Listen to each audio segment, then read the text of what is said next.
Vamos ahora con la mesa ancha electoral. Es una oportunidad para analizar y debatir, de conversar alrededor de los temas del día, pero con la oportunidad de conocer los candidatos al Congreso. Y hoy con un tema tan importante sobre la mesa como la crisis del sistema de salud, un decreto que se conoció que permite el traslado de usuarios de unas EPS a otras y la decisión del Gobierno Nacional de estatizar la nueva EPS. Qué mejores invitados que los que tengo hoy. Se los voy a ir presentando. Está con nosotros el doctor Raudy Reales. Raudy, bienvenido. Bueno, muchísimas gracias, Maritza, por la invitación. Soy el doctor Raudy, candidato al Senado por el Nuevo Liberalismo con el número 24, y mis banderas hacia el Congreso son los pacientes y los profesionales de la salud. Y también está con nosotros la doctora Tatiana Villarreal. Tatiana. Muchas gracias por la invitación, Maritza. Soy Tatiana Villarreal, médica y candidata al Senado por el Movimiento Salvación Nacional con el número 6. Y juntos vamos a salvar la salud de Colombia. Y una persona que actualmente es congresista, que aspira a llegar al Congreso de la República, actualmente representante, y que ya ha hablado mucho también y tiene mucho que decir sobre este tema, Juan Espinal. Juan. Mari, un saludo muy especial para todos los colombianos, a los compañeros de mesa, éxitos. Soy Juan Espinal, candidato al Senado en la lista cerrada del Partido Centro Democrático, y solo con seguridad energética Colombia no se apaga. Miren, vamos a hablar entonces de este tema de la salud. Tatiana, quiero arrancar con usted, con este decreto que se conoció y con esta decisión del gobierno de volver completamente pública la nueva EPS. Claro, mira, Marisa, esta película nosotros ya la vimos hace años cuando el Seguro Social controlaba la salud de los colombianos previamente. ¿Y qué teníamos? Una cobertura solamente del 30% de la población y el resto de los pacientes quedaban en el aire. En la nueva EPS viene el Seguro Social. ¿Y su historia cuál fue? Corrupción, filas y muerte, que es lo que estamos viendo hoy en día. El gobierno quiere estatizar la nueva EPS porque con eso se hace a cargo de la UPC, que son los recursos de la salud. ¿Eso significa que los pacientes van a recibir mejor atención? Yo lo dudo. Si ellos con 11 millones de pacientes no los pueden atender dignamente, ¿qué va a pasar ahora que les vengan 3 millones de pacientes más? 14 millones de pacientes en total cuando tenemos filas interminables y pacientes muriendo. Raudy. Mira, definitivamente es nuevamente una decisión inoportuna, ¿verdad? Improvisada e inconstitucional lo que está haciendo el gobierno con el traslado de los pacientes de forma masiva a otra EPS. Primero porque en la Constitución se sabe que la salud es un derecho fundamental. Sí. Y existe la libre escogencia. Además, no tienen en cuenta la siniestralidad del sistema. Por favor, doctora Carolina Corcho, usted sabe de estos temas, ministro Jaramillo, díganle al presidente que no se puede manejar el sistema de salud a través de decretos, hay que hacer una ley estatutaria, tiene que ir al legislativo, a decir qué vamos a hacer para construir la salud para 54 millones de pacientes, no más decretos improvisados. Definitivamente esto lo único que hace es empeorar la crisis que de alguna u otra manera ellos dijeron que iban a incentivar de forma explícita. Juan, en todo caso, pues el gobierno intentó pasar una reforma a la salud, pero se hundió. En ese momento todavía está en trámite, pero pues en plena época electoral tampoco tiene mucha luz verde, ¿no? Bueno, Mari, prácticamente en el Congreso hemos hundido 2 reformas a la salud, pero Petro y Jaramillo lo que están haciendo es perfeccionando la estatización del sistema de salud. Están matando a los colombianos. Ustedes dos están matando a los colombianos. El año pasado murieron en Colombia 2.450 personas colombianos que padecían enfermedades raras por falta de medicamentos. Muere Kevin, pero dice Petro que la responsable es la mamá por montar en bicicleta. Petro y Jaramillo están matando a los colombianos. Sí, señores, nos están matando. Miren, ustedes acaban de mencionar una cosa que es muy importante y es, digamos, hay 2 cosas aquí clave. La primera, que los colombianos tienen el poder en sus manos de la libre escogencia de la EPS y cuando los obligan a trasladarse, pues está violando ese derecho. Pero además, Tatiana también señalaba algo que es muy importante y es que cuando se estatiza la EPS, pero además se reciben más usuarios, pues el gobierno se está llevando, digamos, para sus arcas, debería ser para la atención en la salud, pero pues está llevando para sus arcas mucha plata. Es inevitable y ya, digamos, está en la discusión el asociar esto con las elecciones. ¿Ustedes creen que aquí está también un poco transversal el tema ideológico y electoral? Tatiana, Raudy y Juan. Es que precisamente esto ocurre en plena campaña electoral y eso saca unas sospechas muy evidentes. Este gobierno está empeñado en imponer su reforma. Vía Congreso no pudo, se lo salta. Entonces vienen los decretos que se los tumba el Consejo de Estado porque son inconstitucionales y van en contravía de los derechos del paciente. Es cierto, a usted no lo pueden cambiar arbitrariamente de EPS porque ese es su derecho como paciente a escoger su EPS. Pero yo creo que lo que el gobierno realmente quiere es que nos veamos abocados a una crisis tan grande que haya una avalancha de tutelas que obligue a la Corte Constitucional a declarar un estado de cosas inconstitucionales y sea la Corte la que le ordene al gobierno hacerse cargo de la salud y con ella los recursos de la salud, porque cada paciente que una EPS recibe son recursos que el gobierno asigna para la atención de ese paciente. Y ojo, una cosa bien importante, la Corte Constitucional en diciembre dejó claro que la UPC es insuficiente. Nuestro sistema de salud actualmente no cuenta con los recursos suficientes para garantizar la atención de los pacientes. Sí, Raudy. Mire, yo digo una cosa bien interesante y es que voy a mostrar mi hojita porque a mí me gusta Sí, educar. yo lo veo aquí con muchos cartelitos. Son mira, sus carteles de campaña, porque claro, hay gente que está haciendo el paciente, por redes y con sus pequeños así carteles. es que hay que educar el paciente y la vida en el centro del sistema de salud. Si nosotros como ciudadanos y los congresistas, tanto representantes a la Cámara como senadores, olvidan esto, apague y vámonos. Porque definitivamente transcurrieron 4 años de peleas, 0 construcción del sistema de salud. Un gobierno con toda la intención de hacer su reforma y una oposición franca con deseo de hundirlas y de no deconstruir. Ojo, porque esto es importante. 4 años más en discusiones y discusiones no van a permitir construir un sistema de salud que claramente tiene que ser público, robusto, pero que también tiene que tener... A propósito de eso, yo quiero que usted también nos muestre y nos hable sobre este cartel que se Claro, ve ahí. tiene que pensar en el paciente. Yo pienso que actualmente el sistema no hay cómo mejorarlo. O sea que sí necesitamos una reforma a la salud. Pero sin ideologías, con ideas claras, con personas técnicas que piensen, repito nuevamente, en el eje fundamental de un sistema de salud, el paciente. Juan, esta es la discusión transversal, ideológica y electoral. Mari, mire, lo primero es que el sistema de salud funcionaba, una cobertura del 98%. La prueba número 1 que resistió nuestro sistema de salud fue la pandemia. No olvidemos la pandemia, que atendieron pacientes colombianos, salvaron miles y miles de vidas.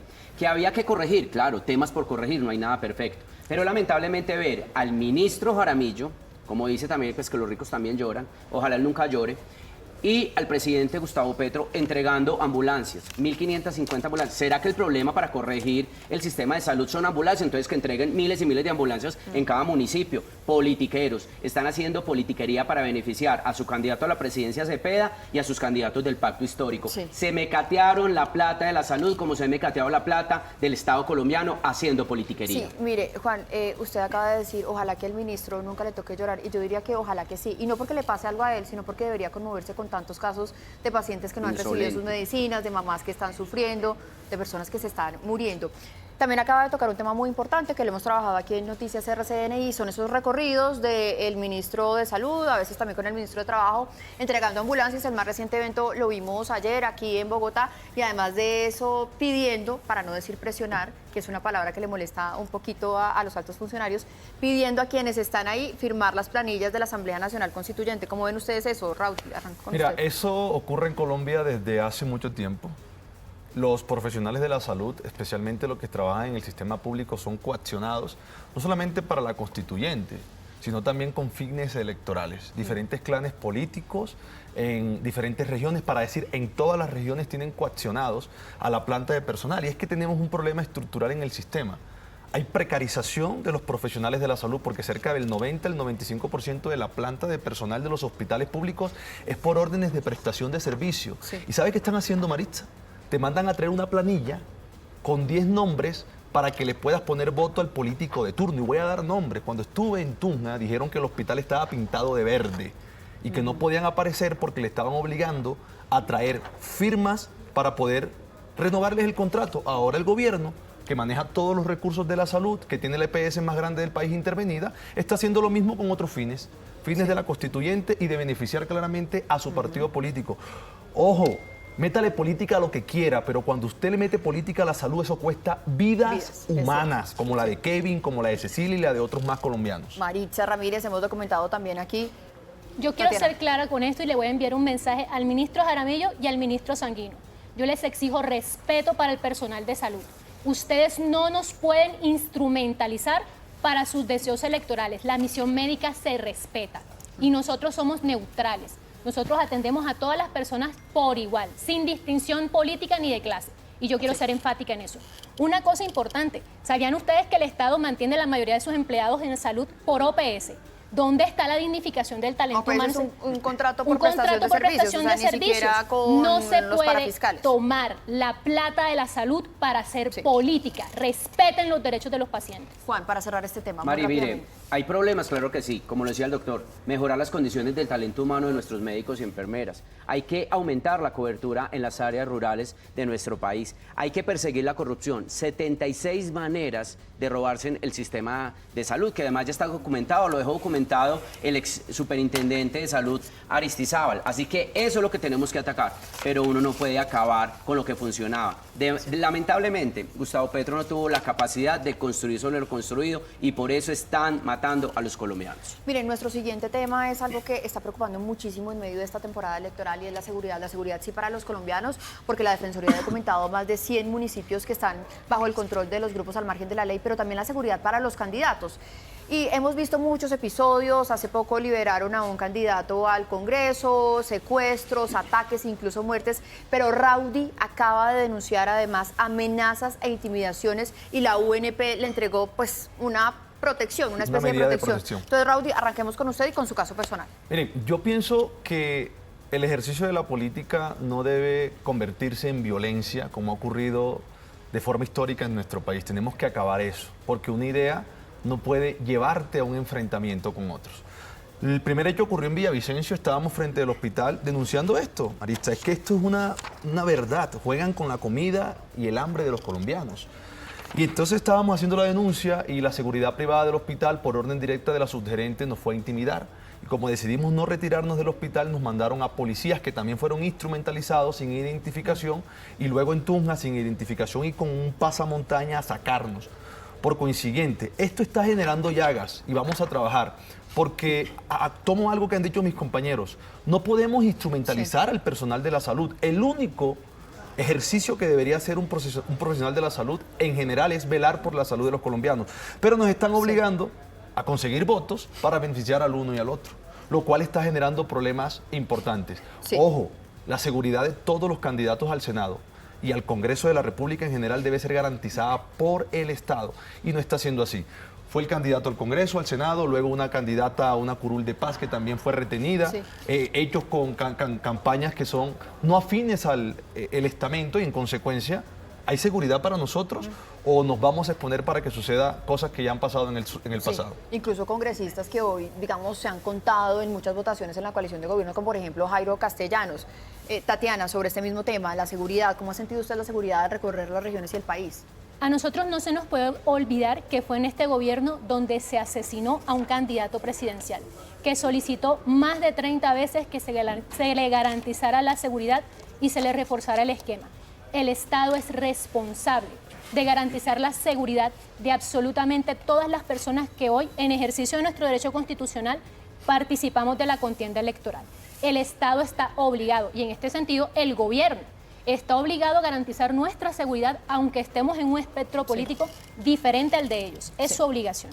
Miren, Raudy denuncia amenazas personales. Tatiana pertenece a Salvación Nacional, que ayer recibió también amenazas de muerte contra varios de sus candidatos al Senado. Y Juan hace parte del Centro Democrático, en donde, por supuesto, el gran inmolado asesinado fue Miguel Uribe, pero que además de eso, ayer también fue, digamos, o estuvo en medio de un gran hecho de inseguridad. Otra mujer armada en una concentración, algo muy parecido a lo de Miguel. Así es, Mari, mire, primero, la paz total de Gustavo Petro fracasó. Bueno, no fracasó. Para él, lo único que hizo de manera positiva fue que fortaleció las estructuras criminales, ELN, Clan del Golfo y disidencias de las FARC. A nuestro partido nos siguen amenazando. Nos asesinaron a Miguel Uribe Turbay y necesitamos, señora fiscal, conocer quién dio la orden. Es que, Mari, yo lo he dicho, el discurso de odio del presidente Gustavo Petro en una tarima lo único que hace es ponernos a nosotros como oposición una lápida en la espalda. Y yo también lo dije esta semana en una entrevista. Si Cepeda, el heredero de Petro, de Cuba y de Chávez, gana, pues la suerte del Centro Democrático y la oposición, colega, será la tumba o la cárcel. Porque en este gobierno, en el gobierno de la paz, en el gobierno de la potencia mundial de la vida, asesinaron a un candidato a la presidencia. No hay garantías para la oposición, no hay garantías para hacer campaña y en 810 municipios de todo el territorio nacional hoy hay control de estructuras criminales. Bueno, se nos está acabando el tiempo, pero yo tengo para cada uno de ustedes dos preguntas rápidas con respuesta de una palabra. Uribe ¿Sería vicepresidente de Paloma Valencia, sí o no, Juan? No. ¿Abelardo dividió la derecha? No. ¿El centro está más cerca de la izquierda o de la derecha, Raúl? El centro está en el centro está en las ideas. Que se restablezca sí o no la prima técnica especial para congresistas. Yo creo que hay que dar el debate de todos los altos salarios del Sí. gobierno nacional. Tatiana, ¿sí o no que se restablezca esa prima técnica de 14 millones para los congresistas? Que se dé el debate. Raúl. Que no, congresistas vamos a trabajar. ¿Estarían dispuestos a renunciar a privilegios como vehículo, si esto no implica temas de seguridad, tiquetes o plan de celular? Mire, Marixa, en la Cámara ya no tenemos Sí. plan de celulares. Creo que hay que reestructurar el tamaño del Estado y acabar con tantos beneficios. Así Tatiana, es. ¿renunciar Sí. a esos privilegios? Sí. Raudy, renunciar a esos privilegios. Y la última que es Yo a no propósito... respondí. Raudy, perdón, A mí nunca me han dado nada, entonces pa'lante. ni siquiera los aceptaría, perdón. Es que se me está acabando el tiempo. Y el último es, según este panorama que nos plantea encuestas, Abelardo Cepeda en segunda vuelta. Abelardo Cepeda, Raudy. No, hay otras opciones. Abelardo. Desde Fajardo hasta Abelardo, pero Paloma va a ganar la presidencia. Pues señores, muchísimas gracias por acompañarnos, gracias por estar hablando de estos temas del día, ustedes que están conociendo a través de la mesa ancha electoral, todos los candidatos al Congreso, también muchísimas gracias, sigan generando conversaciones digitales. Esta es la mesa ancha Noticias RCN.